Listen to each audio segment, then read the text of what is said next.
Buenas tardes a todos, bienvenidos a una nueva tutoría de Historia del Mundo Antiguo.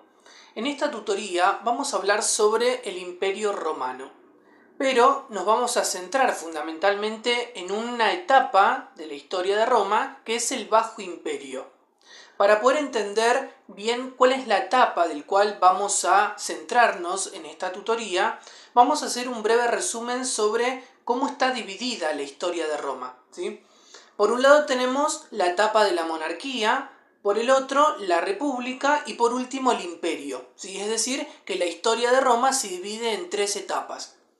Pero al mismo tiempo la etapa del imperio está dividida en tres. Por un lado el Alto Imperio, la crisis del siglo III y el Bajo Imperio. Nosotros en esta tutoría vamos a hablar sobre la última parte de la historia de Roma, que sería el Bajo Imperio, ¿sí? Bien.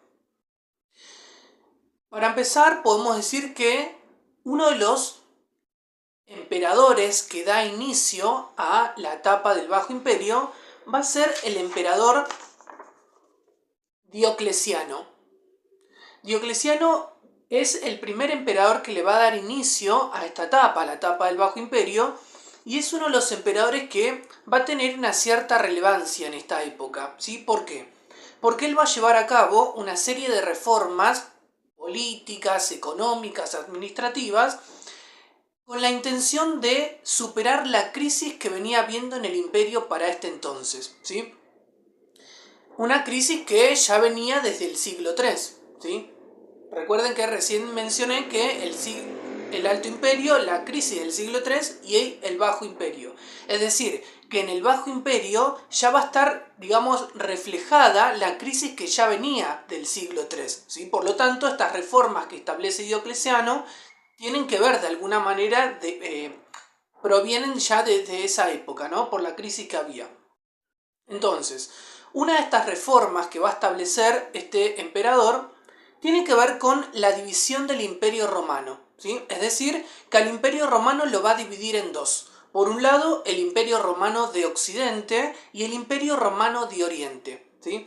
Ahora bien, ¿por qué lo va a dividir en dos este emperador al imperio? Lo va a dividir en dos básicamente por cuestiones administrativas, ¿sí? ¿Por qué? Porque si bien el imperio para esta etapa ya de la historia de Roma había llegado ya a su mayor expansión territorial, por lo tanto era un territorio muy extenso para que solamente un emperador gobierne todo ese territorio, ¿no? Por lo tanto, a este emperador se le ocurrió poder dividirlo de esta manera para poder tener mejor controlado los recursos, ¿sí? Las regiones, las provincias y demás. Bien. Otra de las reformas que va a establecer Diocleciano tiene que ver con un sistema, ¿sí? Que se lo conoce como sistema de tetrarquía. Yo hice este resumen, ¿sí? Para que a ver si se puede entender. Este sistema de tetrarquía tenía que ver con una forma de gobierno, ¿no? En donde Diocleciano lo que va a hacer es tomar la figura de Augusto, ¿sí? Y la figura de César, ¿sí? ¿Por qué va a tomar la figura de Augusto? Va a tomar la figura de este emperador como emperador principal de estas regiones, ¿no? Tanto de Oriente como de Occidente. Después, por otro lado, toma la figura de César, ¿no? Como sucesor de este emperador principal, ¿sí? Por lo tanto, en este sistema va a estar representado por dos César y por dos Augustos, ¿sí? En el caso de Augusto Oriental, se va a proclamar Diocleciano, es decir, que Diocleciano va a ser el Augusto Oriental, ¿no? Después, por otro lado, él va a elegir, ¿sí? Como emperador, en este caso, lo va a proclamar como Augusto Occidental a Maximiano. Yo acá tengo una imagen. Maximiano va a tomar la figura de Augusto Occidental, ¿sí? Después, por otro lado, tenemos a los Césares, ¿no? Va a haber un César oriental y un César occidental, ¿no? En el caso de el Augusto oriental, Diocleciano lo va a proclamar a Galerio, ¿sí? Galerio va a tomar esa figura, ¿no? La figura de César oriental.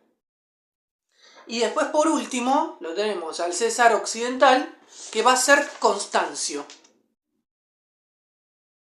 Es decir, que tanto en Oriente como Occidente va a haber un Augusto que va a tomar la figura del emperador principal y va a haber un César que va a ser el sucesor de ese emperador principal, ¿no?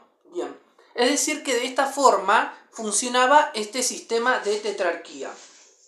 Yo acá tengo un mapa y me gustaría mostrar bien, más que nada para guiarnos, ¿sí?, la expansión territorial que ocupó el Imperio Romano ya para esta época. Bueno, en este caso, bueno, está dividido, no sé si se llega a ver, está dividido. Esto sería la región de Occidente, el Imperio Romano de Occidente, y esta sería la región del Imperio Romano de Oriente, ¿sí? Ahora bien, Diocleciano, ¿sí?, que él se proclamó como con la figura de Augusto Oriental, él va a gobernar esta región. No sé si voy a tratar de acercarme más para ver si se ve. Va a gobernar esta región, lo que sería el norte de Egipto, lo que sería el norte de Mesopotamia y Asia Menor.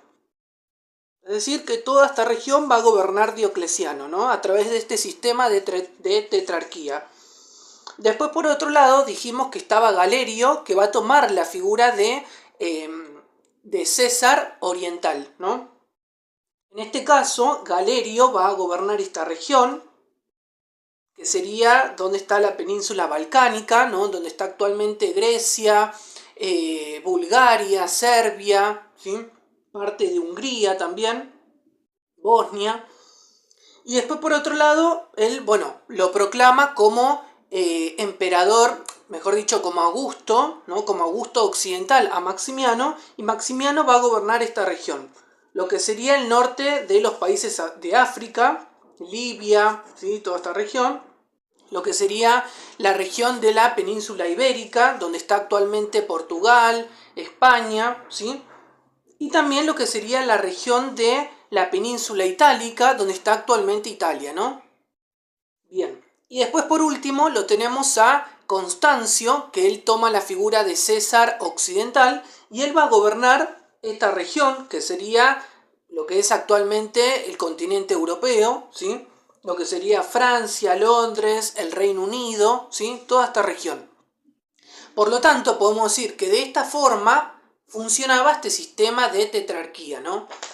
Ahora bien, es importante aclarar que si bien Diocleciano fue el que establece este sistema, ¿no?, esta forma de gobierno, se cree que hubo otras tetrarquías además de el gobierno de Diocleciano, ¿no? Es decir, que una vez que Diocleciano muere, los siguientes emperadores que hubo en Roma continuaron con este sistema de tetrarquía.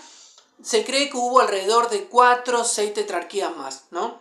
Pero va a llegar a su fin, ¿sí?, esta tetrarquía, cuando el imperio nuevamente se vuelve a unificar, ¿sí?, y se vuelve a una monarquía absolutista, ¿sí? Es decir, que el poder lo va a tener solamente un emperador, que en este caso va a ser Constantino, ¿sí? Constantino también fue uno de los grandes emperadores de esta época, que va a llevar a cabo una serie de reformas, ¿no?, tanto como Diocleciano,